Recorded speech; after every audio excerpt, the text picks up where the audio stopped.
may know why we are in this room. It's because we are doing some more little books. Last time we read Mr. Messy, Mr. Tickles, Mr. Birthday, and that was it. So we're going to read a little bit more. Alright, let's read Little Miss Fun. Sounds like fun, because her name's Fun. Little Miss Fun is happy as a lark. I don't know what a lark is. Except she's organizing a party, and then she's even happier than a lark. So this is her. Really beautiful. Little Miss Fun separately adores parties. She also likes to invite lots and lots of people to our parties. So she's one of those party girls. Another Sunday, there were a lot of people making their way to Miss Fun's house. Mr. Funny was making faces. Mr. Lazy was yawning. Mr. Clumsy was falling over. And Mr. Tall was walking very small steps. So he could not arrive too early. Mr. Forgetful was not with them. He was at home reading a book. He had forgotten about Little Miss Fun's party. So they're all heading to her house to party, obviously. Never mind, laughed Little Miss Fun. We can start the party without him. Put a record on the record player. So she's gonna do some music. No, dancing. I'll do some dancing right now.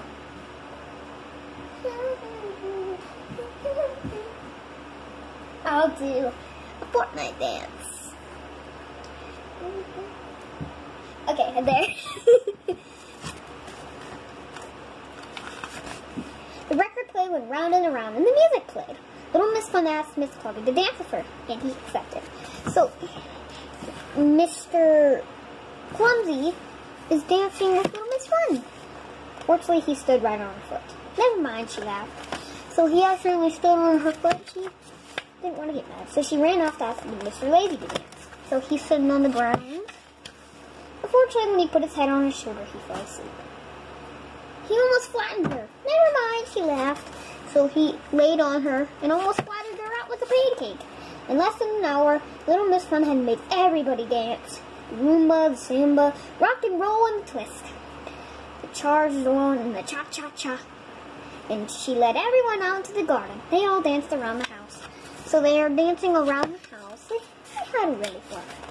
The flowers in the garden were trampled. Never mind, said Little Miss Fun. Let's go back indoors. There's her beautiful flowers. Let's play Simon Says, she cried. Simon Says, put your feet in the air. Okay, I'll try. There, I did it. What's next? Little Miss Fun. There was a loud crash. Oh no. Mr. Tall's foot smashed the window plate plane and shattered it. Never mind. So his feet broke it. As she jumped on the table, she pretended to be a clown to make her friends laugh. And nobody laughed. No wonder, everyone was exhausted. They all had fallen asleep. So they didn't laugh because they were all tired, especially Mr. Lazy. Never mind, laughed Little Miss Fun. She cried and pretended to be a clown.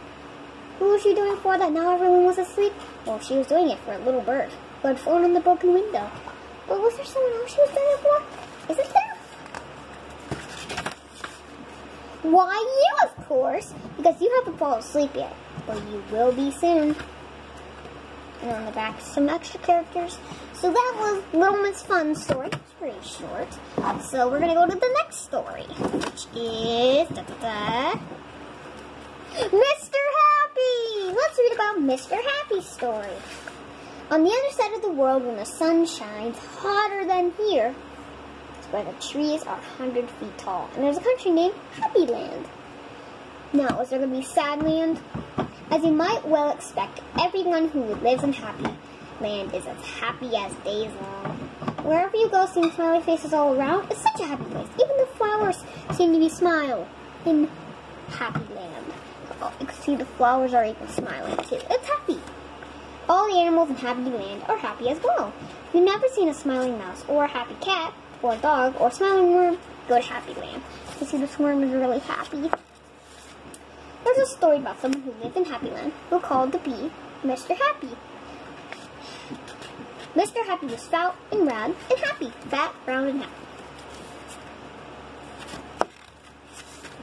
He lived in a small cottage beside a lake at the foot of a mountain, close to the woods. So this is his little cottage. One day, while Mr. Happy was walking in those woods near his home, he came across something that was really exciting. There was a trunk. One very tall tree was a door. Not a very large door, but it was certainly a door. A small, yellow, narrow door. Definitely a door.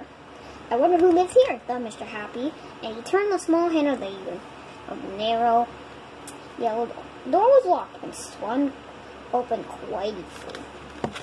So this is a little door.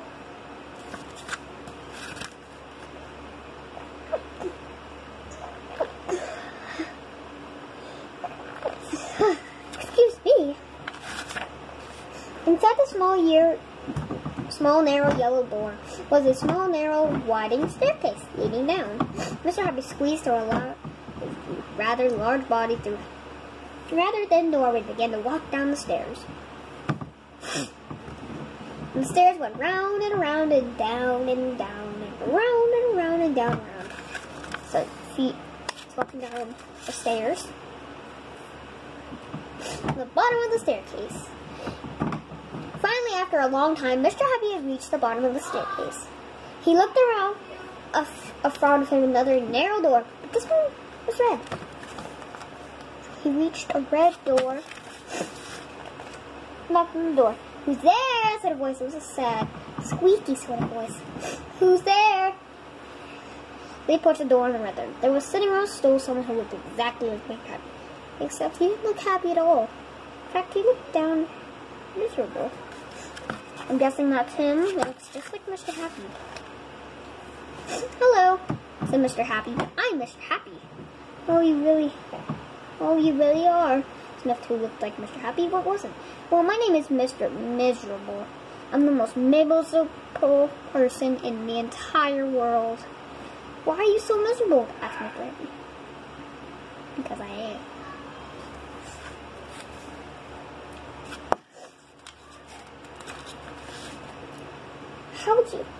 How happy would you like me to be?" asked Mr. Happy.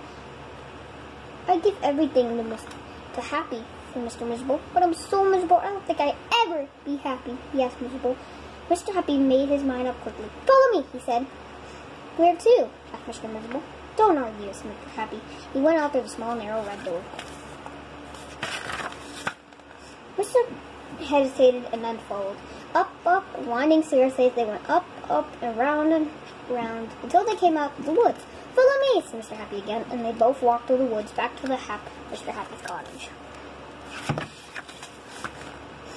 Mr. Miserable stayed in Mr. Happy's cottage for quite a while, and during that time, most remarkable thing happened. Because he was living in Happy Land, Mr. Miserable was very, very slowly started to be miserable and started to be happy. His mouth stopped turning down all the corners.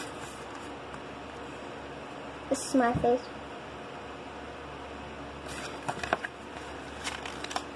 When we're stuck in corner. And very slowly he started turning up the corners, and eventually Mr. Mid did something he'd never done in his entire life. So you see, getting bigger. He smiled! And then he chuckled with a turn into a giggle, which became a laugh and a big, boomy, hearty, huge, giant laugh. Mr. Happy was so surprised that he started to laugh as well, and they both laughed and laughed. They laughed until their sides turned and their eyes watered. Mr. Miserable and Mr. Happy laughed and laughed and laughed and laughed and laughed. And this is what Corona's over. Really happy. They went outside and still laughed. Because they were laughing so much, everyone saw who they started laughing as well. Even the birds in the tree started to laugh at they called Mr. Miserable, who couldn't stop laughing. As at the really end of the story, except if you feel as miserable as Mr. Miserable, you used to know exactly what I used to do. Don't you? So you can see they're both laughing. They're like identical twins. Like they're twins. And the bird is out there laughing. Just turn their mouth at the corners. Go on. So that was the end of our little stories. We read two, Mr. Happy and Little Miss Fun. Alright, we'll do some more. Peace.